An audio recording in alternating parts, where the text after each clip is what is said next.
Good morning, Bob. I'm Lee Fanwick, and Lester Charlock is here doing a DVD for the Stanford Historical Society on August 14th, 2010. We thank you for allowing us to interview you. Bob, from what your questionnaire and personal history, you've had a very interesting life up to this point. Tell me, where were your parents born? Well, my father was born in Minsk, in Russia. And my mother was born in a little town, as they said, Kovnica in Latvia. Really was on the outskirts of Riga in Latvia. And my father's trip to the United States was very convoluted. My mother was more direct. But my mother arrived here at the age of 3, about 1906. My father came when he was a teenager by way of Canada, by way of South Africa, by way of London. Don't ask. But anyway, I myself came by way of Worcester, Massachusetts in June of 1932. So your father went to school here, mother probably went to school here in this country too. My mother went to school. She graduated from what was then the Salem State Normal School. She was a school teacher in Lynn, Massachusetts for a few years prior to getting married. My father's educational trail was much more cloudy, and he did not actually graduate from high school. He took correspondence courses or evening courses in Worcester after he got there. But he was very successful at what he did, and my mother taught for a while and then got married, so that was the end of her teaching career. Where did they live though at that time? Which time? Your parents, when they got married? When they got married? Well, my mother lived in Lynn, Massachusetts. My father lived in Worcester, Massachusetts. And unfortunately, there's nobody I can ask anymore as to how exactly they met. But I think it was through a mutual friend who lived in Whitman, Massachusetts. So you'll figure in those days, 80 years ago, Right. or thereabouts, traveling around wasn't so simple. So I don't know how they... Where did you grow up? I grew up mostly... Well, I started out in Worcester, and we moved from Worcester when I was about 7 years old. Moved to Holyoke, Massachusetts. My father was transferred. He worked for the Metropolitan Life Insurance Company. And he was transferred from Worcester to Holyoke, Mass, Western Mass, near Springfield. And he was there for a couple of years, and then he got transferred to an office in Cambridge, Harvard Square. So we had to relocate to somewhere near Cambridge so we could drive to work. So we ended up in Arlington, Massachusetts in 1941. And I spent my formative years in Arlington, Mass, which was a little bedroom community about 8 miles outside of Boston, easily reached by streetcar, bus, and whatever. And went to high school there, and then went to college at Boston University, so I commuted back and forth from Arlington to Boston. It wasn't until I got married that I left Arlington, and then ended up ultimately... Did you encounter any anti-Semitism growing up? Yes, I did. Yes, I did. It was the sort of thing that, when you're a little geek like I was, your mother goes out and fights your battles, and she used to confront some of the kids, because there were people in the neighborhood, and she'd say, if you don't stop, I'll tell Father so-and-so at the local church, which was very powerful at the time. And basically they cut it out. In high school, I didn't experience any really vicious or nasty anti-Semitic outbursts. Once in a while there would be somebody who would say dirty Jew or that sort of thing, but it wasn't a major thing in my life. However, I was aware of what was going on elsewhere in the 40s, especially in New York City and its boroughs and in parts of Boston where anti-Semitism was much more How prevalent. big a Jewish community was it? In Stanford? No, I mean, in Arlington, Jewish community? Arlington. There was none. There was There none. was no Jewish community. We went for high holidays to my mother's parents' in Lynn, Mass. And we didn't, for some reason, go to my father's. I guess my mother didn't like to go to Worcester. I don't think they were Jewish enough. They were all Reform in those days. And my mother was strictly Orthodox. But anyway, there was an effort to start a Jewish community in Arlington. My parents were among the pioneers. And it was a very rudimentary kind of organization. It met in an American Legion Hall. And little by little, they began to grow in size. And a lot of the organization took place when I was in college and in the service. So they ultimately formed a temple. But growing up, I had no religious affiliation, no shul I could go to, no temple, no anything, which is interesting because that's how, I mean, I was bar mitzvah, but how I learned my Haftorah is another story. If you want me to tell it, I will. So you grew up in Arlington, and when did you come to Sanford? 1959. What brought you here? Well, if you stop, I can show you. I have a prop there that, cut back to that. Before we continue, let me just tell you a little bit about how I learned my Haftorah. Here, by the way, is my Makter book. When I was 13 years old, I've kept it all these years. And since there was no Hebrew school, there were no instructors, no rabbis, no anybody in Arlington, Massachusetts, there was a rather learned gentleman by the name of Nathan Levinson, who had it was a haberdashery in another part of Arlington, Mass. It was called N.J's, and Nathan J. Levinson. And I would go to his store maybe once or twice a week with my Makter book, and we'd sit in the back room, and between customers, he taught me my Haftorah. And then I performed, and we went. I did go to a synagogue in Somerville, Massachusetts. How close was Somerville? I had to get on the bus. Now, you have to also think that I was 12-year-old, and I was getting on the bus by myself, back and forth, summer, winter, whenever, in the dark, and so forth. But in those days, the things were a little different. So I was bar mitzvahed in Somerville. Which is where? Pardon? Where is Somerville? Somerville is another town outside of Boston. There was a whole group of towns. Medford, where Mike Bloomberg, the mayor of New York, came from, and Arlington, and Somerville, and Cambridge, and they're all kind of like butted each other. So that's where I had it. And here's another story, if I may just digress for a moment. In January, I was looking at some information from Boston University. They have a web page.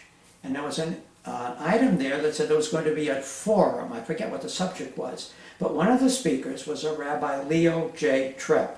I said, Leo J. Trepp? He was the rabbi that officiated at my bar mitzvah. So I got on the phone and I called BU. This was earlier in 2010. Called BU, and yes, unfortunately he wasn't feeling well, but yes, that's the same Rabbi Trepp from the synagogue in Somerville who officiated at my bar mitzvah. He's still alive. He was 96 or 7 at the time. He was a German refugee. He had fled from Germany, and he came. This was his first pulpit in the United States. So anyway, that's the story of how I learned my Haftorah. Now, you asked what brought me to Stanford. Yes. Okay, I was working in Boston, and as a technical writer. And in the meantime, I had gotten married. And my brother-in-law, who lived in Wallingford at the time, Herb Peritzman, was a very helpful guy. And he said, "You're looking for a job?" He read the New York Times every Sunday when they had a help wanted section, which they don't have anymore. And he sent me the paper with an ad in it. And this is the ad. And the ad said, "Motion picture, film coordinator, technical writer, American Machine and Foundry, Greenwich, Connecticut." So I sent them a letter, AMF. and one thing led to another letter with my resume. Here's the letter. And I got a telegram back, "We're interested in your resume. Please contact." Telegram. And I did, and the rest is history. They accepted me for a position, and I started work in Greenwich shortly after July 4th, 1959. Hadn't even been married a year. And we moved down here in July of 1959. And knowing nothing, they moved me. AT&T paid, AT&T, I worked there too. AMF paid for the move, and I hadn't started working. We were busy putting the apartment together. We moved on to Cortlandt Avenue, 36 Cortlandt Avenue. It was very difficult coming into Stamford because the difference in prices, rents, the price of gasoline, all kinds of things was much higher than Boston, where we were living at the time. And I had mentioned this, I think, to Lester at one point. We rolled into Stamford onto the 2-lane High Ridge Road, or whatever it was at the time. Didn't know where we were going, what we were doing. We're looking for the rental agent, somebody. And the first place we asked for directions was Felcher's Pharmacy. Ah, Merman Felcher was there. And he answered whatever questions we had, and then we went on around and started looking for we him. shopped at Felcher's Pharmacy too. He was a cousin of my uncle's. Okay. Yeah. And then Levine took over the pharmacy after that. So we did, Where did you and Betty meet? Where did Me? you and Betty meet? okay, that's another story. In my, while attending BU, I became friendly with, a number of Jewish people, and one of them was a girl who came from Wallingford, where Betty grew up, Wallingford, Connecticut. And we were very friendly, and she, as a matter of fact, fixed me up as her roommate before we graduated even. And I went into service, and I was still in touch with this woman. Her name is Joyce. I'm still in touch with Joyce. What service were you in? I was in the Army. That's another whole story. But anyway, let me just get rolling on this one. Anyway, so after I got out of the service, I was still in touch with Joyce. As a matter of fact, she got married while I was in Germany, and I sent her a gift from Germany. She still has it, because we were up there this past weekend. That's August of 2010 for the future. Anyway, Joyce decided that she wanted to fix me up again. So she invited me and another fellow whom she knew from Boston University, and 2 girls from Wallingford, Betty and the other girl, Arlene. The bottom line, we both married the girls we were introduced with. Joyce she had a double header there. And that's how I met Betty. I met her in Springfield. She came from Wallingford, I came from Boston, and there we were. And unfortunately for the other couple, they divorced after about 20 years. And I'm still in touch with him. And so we're all kind of, still tight. But anyway, that's where I met my wife. So we ended up then, Betty left Connecticut. She'd been living in Connecticut all her life. She left Connecticut for 9 months to live in Boston. She never even got a Massachusetts driver's license. We just didn't get around to it. She had the Connecticut one, and then bingo, we're back in Connecticut again. For her, and for me it was a start, and I haven't left the state since.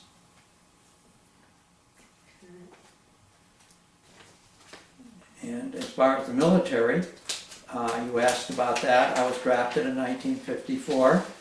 I went into the service in October of 1954. My physical condition was not such that I was a rugged combat specimen that could go and fight and defend our country from foreign invaders.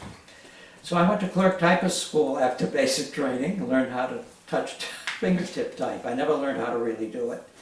And I was assigned overseas to Germany in the spring of 1955.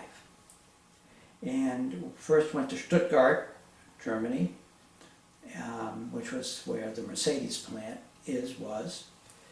And after several months there, I tried to get, I really wanted to get to Armed Forces Network. And I tried to political influence, and I have a letter buried in my pile there that says, we're sorry, we can't do anything for you. To the then Senator Leverett Saltonstall from some brigadier general, sorry, my uncle tried to had some pull because he was a Republican, hoo-ha, Massachusetts. Came to nothing. Meanwhile, in Stuttgart, I made a friend from Boston whose first sergeant knew the first sergeant at Armed Forces Network in Stuttgart. Very low level, no senators and no generals. I went for an interview in Stuttgart. They sent me to Frankfurt headquarters. They accepted me there and then assigned me to Berlin, Armed Forces Network in Berlin. And I'll have to tell you, it was one hell of a duty assignment. It was fantastic. There was no war going on, so it wasn't like I was shirking the foxholes in the front lines. And Berlin was like New York City with a German accent. Plenty going on. What year was that? 1956. I was there for 9 months. Actually, then my tour of duty was up. They didn't usually transfer people with less than a year to go, but I did somehow make it. And I was an announcer and an engineer, and I wrote copy, commercial copy, such as it was. We didn't have commercials, but we did announce, like public service announcements. And we lived in a private house that had been requisitioned by the Army after they occupied Berlin. And we had a cook and a cleaner. There was a gardener. We had everything. We bought our food from the commissary. We had somebody who was appointed to do that, so we lived like kings. And I couldn't complain about that. Unfortunately, I ballooned up to 202 pounds before I got out of the Army. It was, I know this thing about Germany, and I'm not going to, I was going to change say, my... how did you feel about being in Germany? I felt very anti-German. I got there and I said, there's no point in being ambivalent. I hated them. And I said, how do I know that that German that is doing this, that, and the other thing didn't push a button at one of the concentration camps that allowed Zyklon B to come into a gas chamber? I mean, I had this really nasty feeling toward them. But, after a while, you're there, and you have to sort of ease up a little. You're going to become a neurotic, paranoid wreck.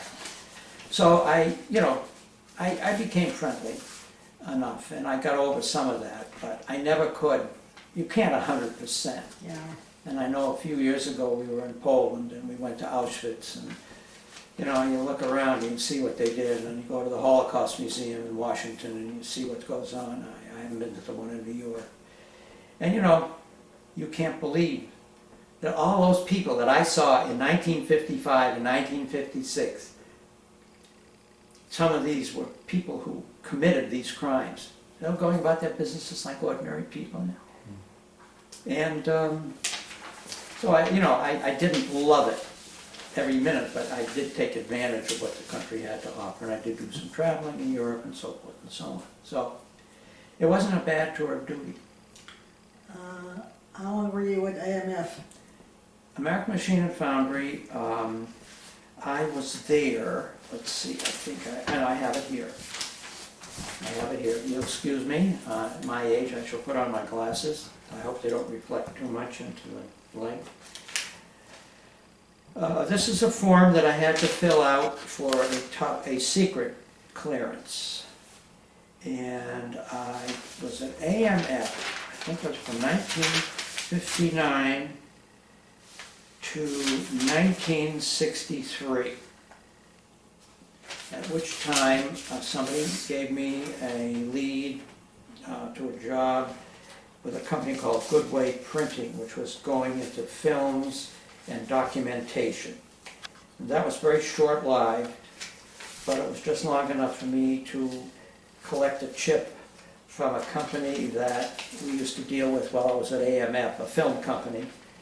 And the president of the company had a friend at Western Electric downtown who needed a film coordinator, motion picture coordinator. And so I went for the interview. Very interesting. The supervisor I talked to was Jewish. His name was Morris Gordon, and he was a well-known photographer who left the newspaper field to go to work for Western Electric to set up a photographic department, an audiovisual department at Western Electric headquarters. And Morris had hired a gentleman named Leonard Stern, who had been a photographer for the Port Authority. And he hired his brother-in-law, Harold Resnick. And he had another guy named Bob Perry doing the filming, all Jewish. That's His- surprising, because Western Electric was very anti-Semitic. Yes, his boss told him, Morris's boss told him, he didn't want any more Jews in the department. But somehow, I made the cut. So I went to work for Western Electric, and then it became AT&T and so forth, and that was where I spent my career, 25 years. But there was definitely anti-Semitism, and while I was there, I remember it was quite a few years later, after I had been hired, there was an item in the paper about the Bell system not really hiring Jews. They really didn't want them around. And it's funny, because over the years, there was a vice president, the head of Western Electric Research, a gentleman named Tannenbaum, who became a big wheel at Bell Laboratories at the time. There was another vice president who was very, very heavily involved in engineering. And I worked for a PR vice president, public relations that is, Jewish woman, who had come as from a vice presidency at Bell Laboratories to a vice presidency at Western Electric. And yet, in the early years, like the Metropolitan Life, which ultimately had a Jewish president, there was that unspoken gentleman's agreement That you kind didn't of hire Jews. anti-Semitism there. You know, and you go out, I used to go out into the field a lot, filming. I went to glorious places like Winston-Salem or Columbus, Ohio, or, you know, Allentown, Pennsylvania, places like that. And, you know, sometimes you could, if they found out Katzeff, what kind of a name is that? I'd say, well, I'd say, it's Russian. What am I going to say, you know? My Zadie was vice president of a shul. I'm sure they'd understand that. But anyway, there was that. It wasn't pervasive, but it was there. It was underneath. Underneath, always underneath. When you came here in 1955, No, not 1959. 59, Stanford was much different than it is today. Yes. Did you join a synagogue when you came here? Now, here's what happened. Shortly after we got here, that's late that summer, or the fall, I forget who was it called this, was it Lee Fanwick that called us, or was it Rita Lerner, or was it Bernice Lang? Somebody called and said, aha, you're Jewish, blah, blah, blah, blah. Couples Club is having a welcome night at the Roosevelt School in Japan. I'm sure you remember that. Yes, I do. And somebody came and picked us up, and I can't remember, maybe it was the Lerners, and brought us there. And it was a very pleasant evening, it was a wonderful evening, everybody was very I nice, remember that friendly. at Roosevelt School. Yeah, and then we decided, okay, let's join the couples club. We may not join the shul, but we'll join the couples club. So what our little rule was, between Betty and myself, is maybe when we buy a house, if we stay in Stanford, because again, my future was not solid, you know. I said, then we'll join the shul. And so we continued to go to couples club meetings, and as you say, I have some props there. I got involved with publicity, after all, public relations and writing and so forth.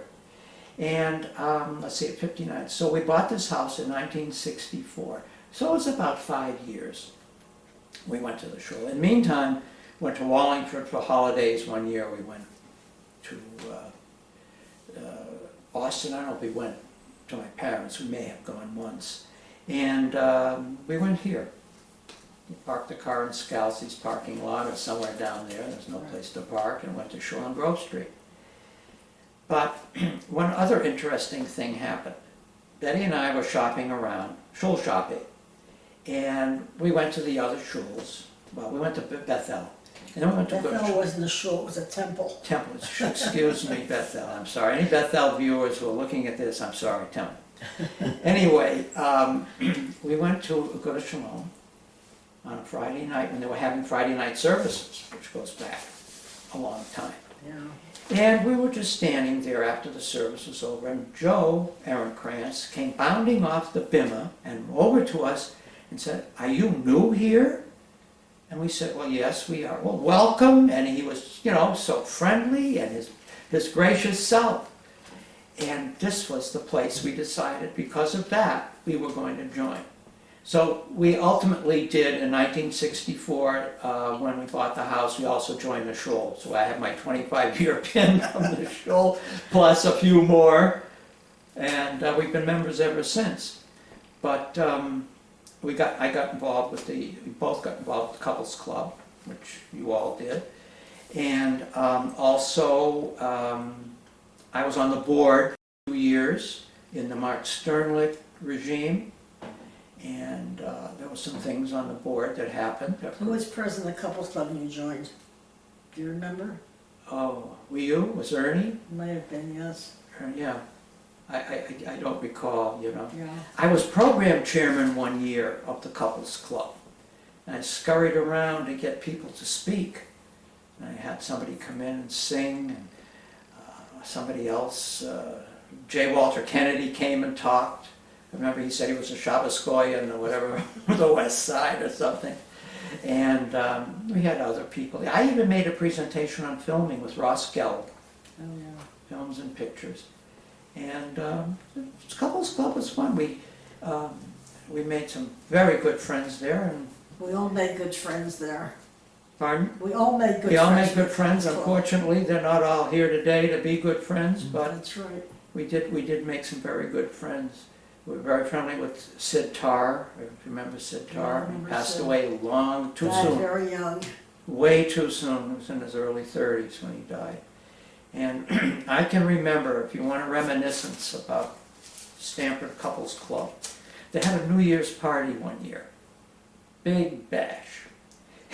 And they served turkeys, among other things. And they brought these turkeys out, if I remember correctly, they were wrapped in some kind of colored cellophane or whatever. But the darn things weren't cooked through. And people started to cut them, and they were red and bloody. It was awful. I don't remember Mrs. Mrs. Falk? Mrs. Falk may have done the catering. And it was hilarious. It wasn't funny, but it was, in retrospect, I think that was probably New Year's 1965 or 1964. I don't know. It was very, quite a long time ago. But I don't know if they never had any after that. Do you remember shopping at Pacific Street at all?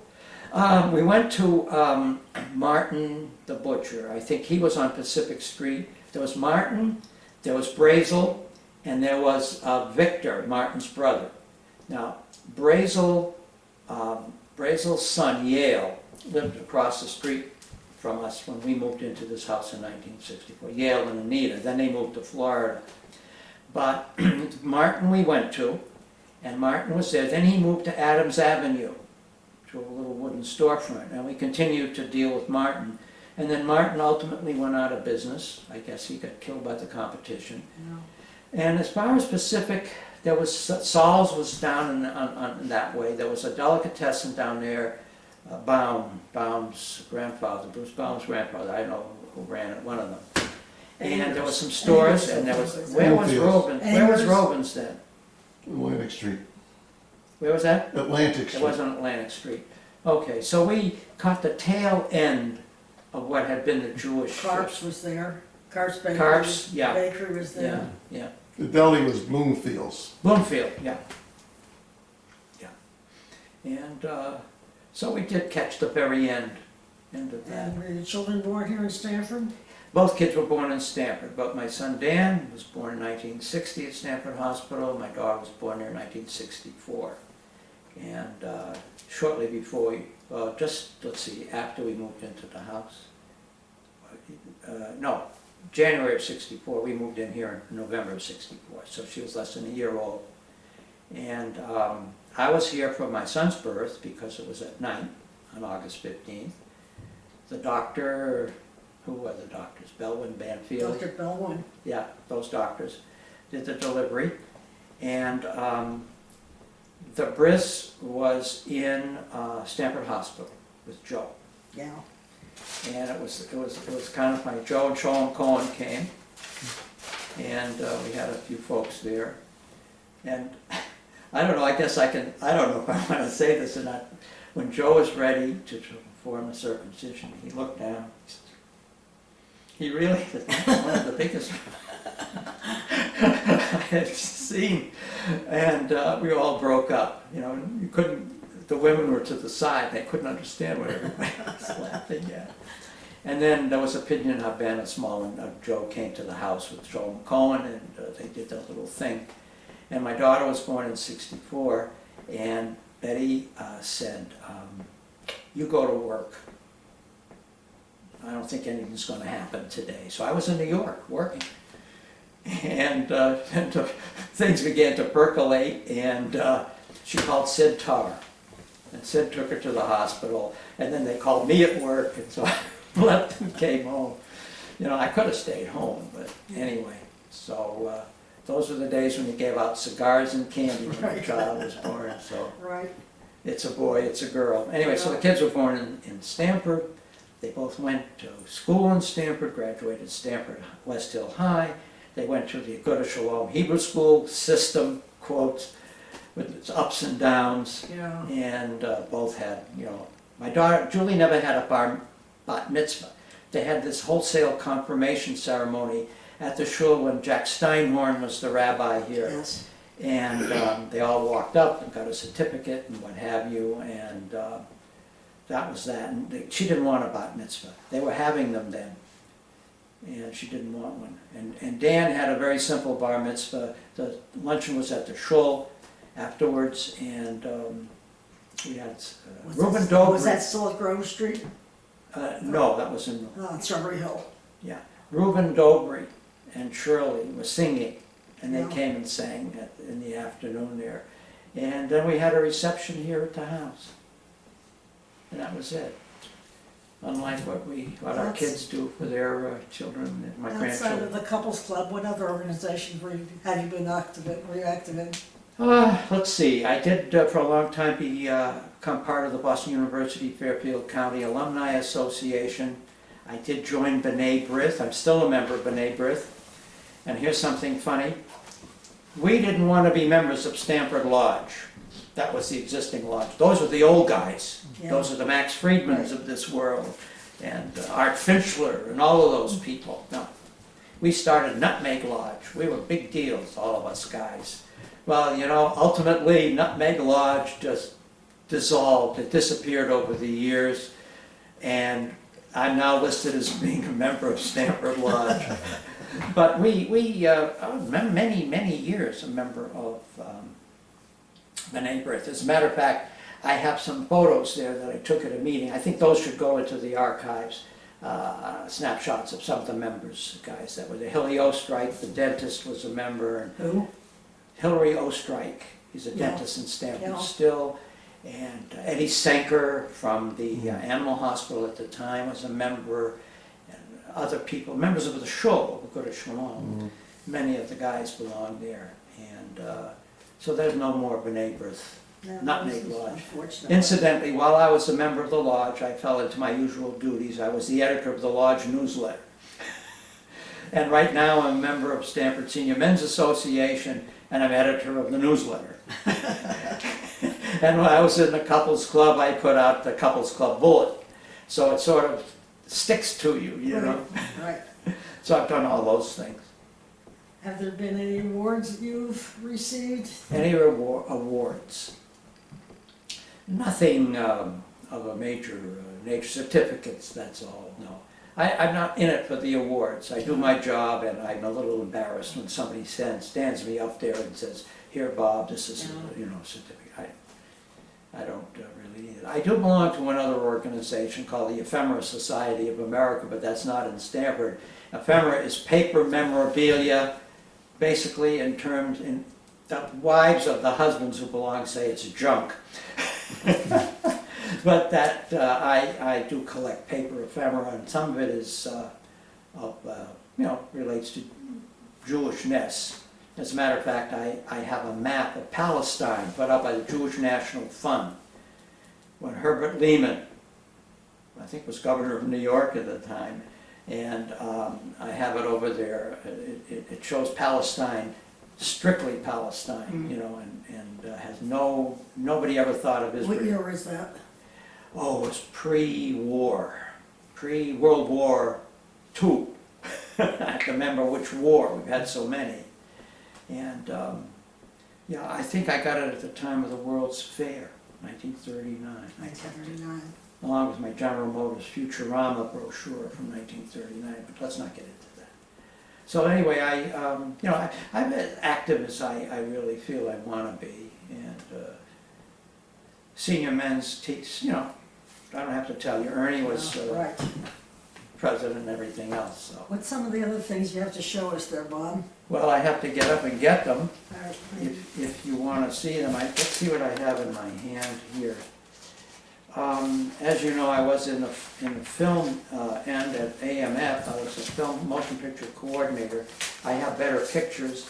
I also active in filming at Western Electric, and then I branched off into regular public relations and did writing and so forth.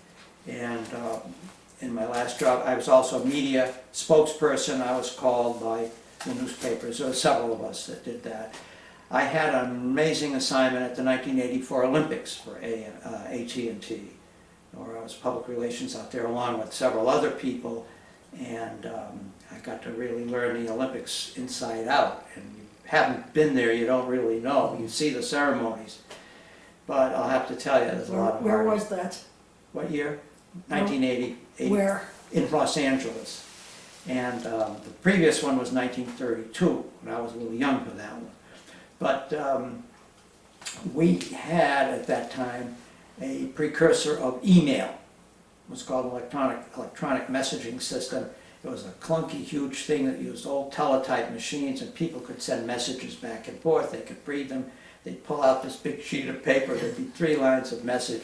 But anyway, we could never do anything with it commercially afterwards. Nobody was interested. Okay, the rest is history. Email, big thing. But let me just show you some things there. You have some things you'd like to show us there, Bob? Yeah, I'd like to talk a little bit about my grandfather on my father's side, my Zadie Katzeff, as I used to call him. He was a homesteader in Canada.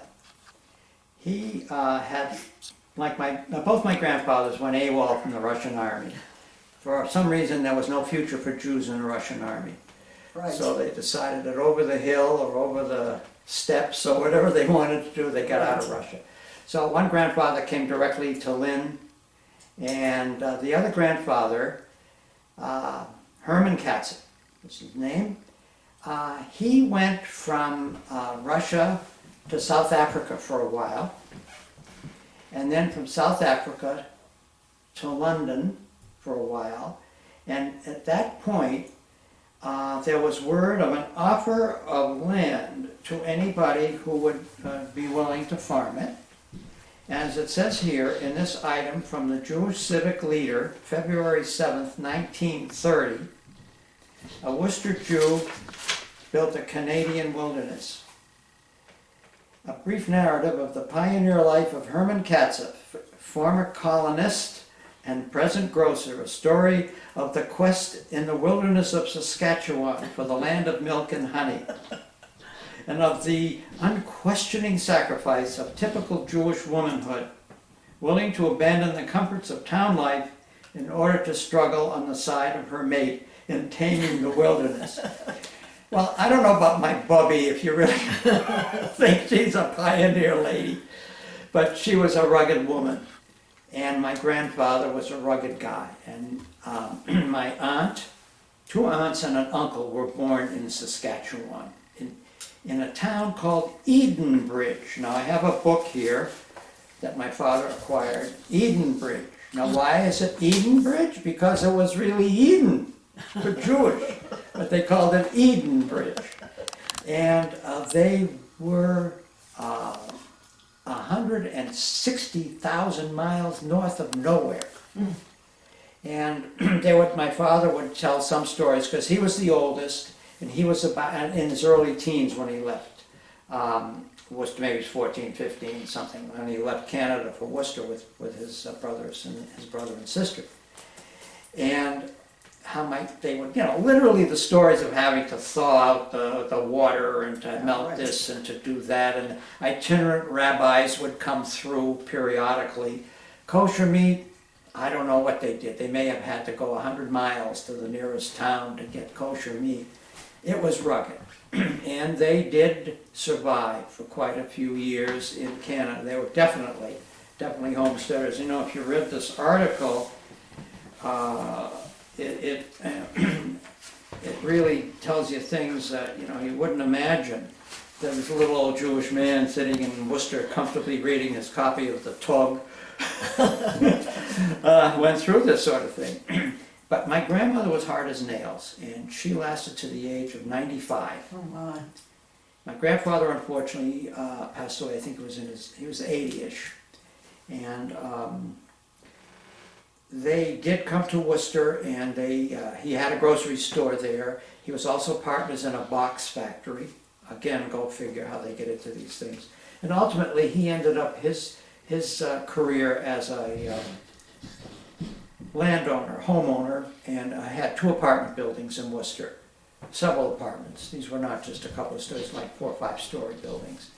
And he was the chief cook and bottle washer. This guy could do anything, and I think that's where my father got his skills in being able to do anything, woodworking, plumbing, heating, whatever was necessary. And they went through all kinds of, just as rugged in Worcester sometimes, when the heat failed and they had to go, everybody's banging on the radiators, that sort of thing. But he was a wonderful, kindly old guy. My grandmother was tough. She was tough. And my 2 aunts, both born there but came to Worcester. They really grew up in Worcester, and my uncle too. And they all did very well for themselves. And my father was 96. My aunt died a year or so ago at 98. One aunt was in her early 90s, and my uncle was 95. So what does that mean for me?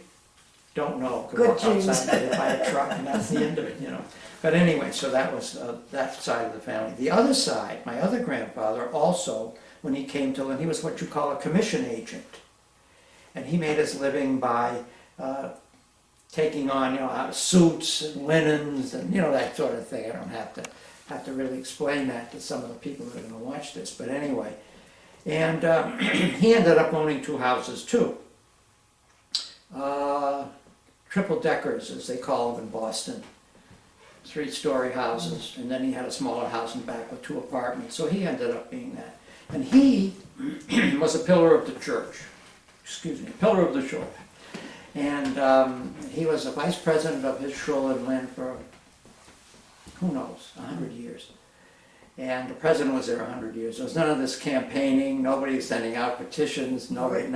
And it was a strictly Orthodox shul, strictly Orthodox. Now see, I went there as opposed to where my father's parents were, because they went to the Reform Temple in Worcester. Even my grandfather, even my grandfather was Orthodox, but he bent to the will of the family. My other grandfather in Lynn was definitely Orthodox, and my grandmother was extremely Orthodox and extremely superstitious, with all the shtetl mentality, and some of it passed on to my mother. She could, but whatever. My grandmother could bake like crazy. She made all kinds of wonderful things. Yeah, this is where I go back to what, you reminisce about. I did have a grandmother that made teglach and pomeranzen and chicken soup and all of this kind of thing. Unfortunately, she got leveled by a couple of strokes, and she couldn't really perform after that. And my grandfather there was a kindly guy too. I really had a great deal of rapport with him because I spent more time with them. I think that's sort of what happens with the wife side of the family. Right. It's supposed to happen. But anyway, and when I went to shul there, That was pre-war and up to the time maybe I was in my middle teens.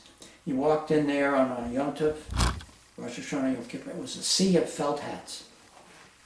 The guys they didn't wear yarmulkes there. That's right. Everybody had. All the men wore hats. And they got the new hat for the holidays. That's And right. everybody was all dressed up. And the women, of course, were in the balcony.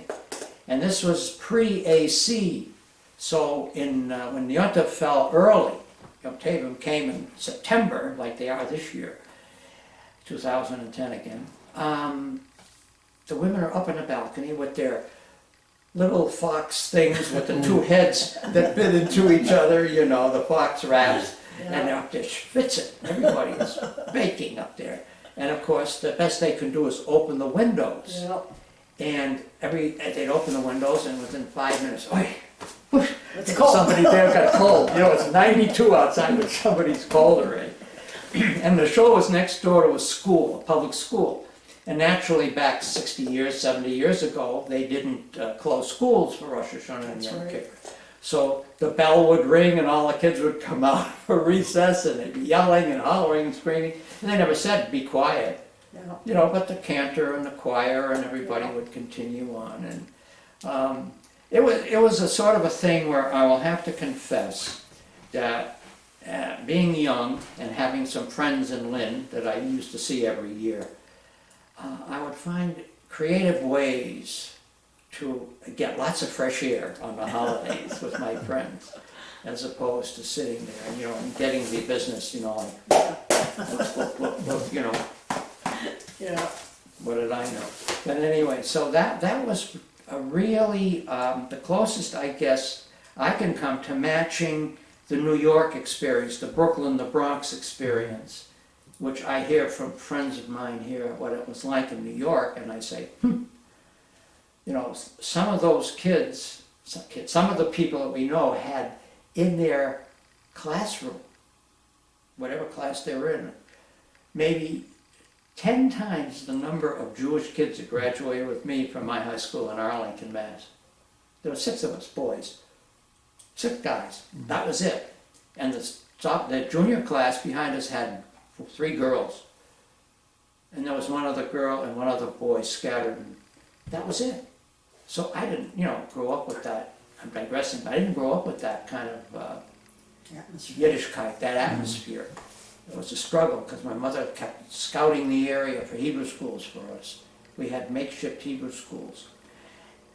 Living in Arlington, of course, it was a hardly a Jewish enclave. There was no ghetto in Arlington, I can tell you that.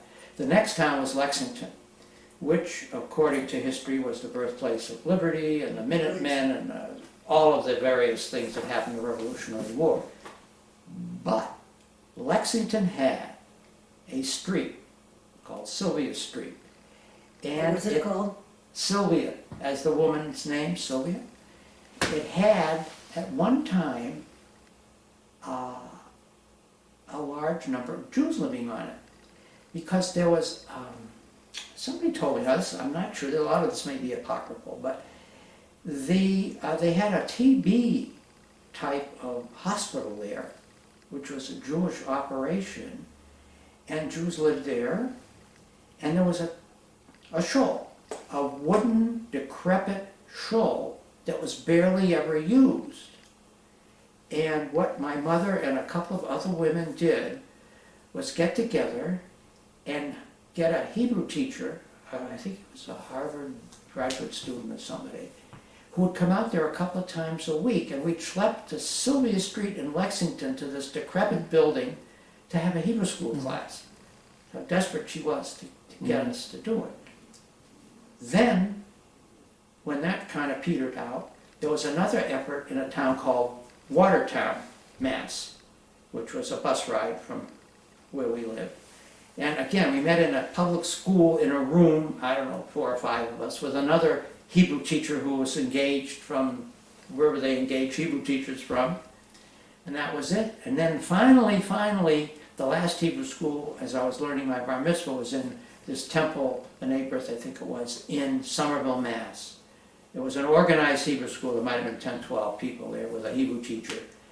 And I have a very, very dear friend of mine who lives in, I grew up with him, and he lives in Milford, and we see each other frequently, and we're reminiscing about this. We saw him last week in August of 2010. We saw him, and we were reminiscing about Hebrew school, and how proficient we were in Hebrew school. His bar mitzvah was a year later than mine, but we graduated high school at the same time. Anyway, and we're thinking about that Hebrew school. Also, it wasn't a Hebrew school like a Hebrew school. They gave you the Shiloh prayer book, which I still have, and he turned to the page and he'd say, read. And you read, and I liked the big print because, I didn't like to bother with the fine print below. And that was a Hebrew education. Didn't know what you were reading, what it said. There was no significance to you, just read. Yeah. And he taught you a few rudimentary brachas and so forth, right. but that was basically it. That was my Hebrew education. So that's a long way from Canada to Somerville, Mass, but anyway, I'm quite, enthralled by my father's background, and especially in Edenbridge. And this was a book that was written several years later, and it does mention my grandfather in here, and my father carried on a lengthy correspondence at that time with the people that were still around. They have a museum. One of my cousins, two of my cousins went up to Edenbridge, or to the location. It doesn't exist anymore, it's gone. And they did take some pictures and send some things back, some reminiscences back, and then they brought back to my father. But one thing is interesting, there was a Jewish Film Festival in 2004, and in 2004, there was a New York Jewish Film Festival, and I got the brochure, and it says here, there's a film called Untitled, The Last Jew of Edenbridge. I said, wow. I couldn't get to the film festival. I said, wow. So I called them, couldn't give me any information on it. I was very surprised. I said, it's right in your program. So I said who the director was, and I looked up on the internet, and I got somebody with the same name from Canada. I sent him a letter. I never heard from him again. I would have loved to have seen it. What it was a 5-minute video. It says, a lyrical portrait of the last member of a Jewish farming colony in rural Canada who guards the precious relics of an idealistic past. And that was my grandfather. My grandfather was up there. He was one of those Jewish idealists. I don't know what he expected to get from it, but he did. Bob, I want to thank you for allowing us to interview you today, and we will give you a copy of the DVD, which I'm sure you will find interesting. I'm sure, I've always enjoyed seeing myself, but then cringe. I'll show it to my kids and they'll probably laugh me out of the room. But anyway, I've only touched on, a portion of it. I wanted to ask about Stanford. What's that? We usually close by asking, you've been in Stanford over 50 years, and what do you feel about the progress that Stanford has made? Was it better when you first moved here, or do you like it, the progress that it's made and the way it is today? Well, it's very hard to say. I might feel like a lot of the folks that grew up here. You did, a long time in Stanford. In some ways, it's certainly much, much better. One thing, you don't have to wear a tie to the movies on Saturday night, but that's beside the point. But I don't know. I guess it's lost its small town feeling, and it's now a big city with all the corporate headquarters and everything that's here. Wider highways, more traffic, more everything. It's hustle and bustle. It's a city now. It was a little more Hamish when we came here, I think. And you know what? You roll with it. I'm here. If it's a bustling city, I'll bustle. If it's Hamish, I'll be Hamish. I mean, you can't fight it. No. And I don't have any intentions, unless something moves me greater than I have control over. I don't have any intentions of leaving. No. I'll stay here.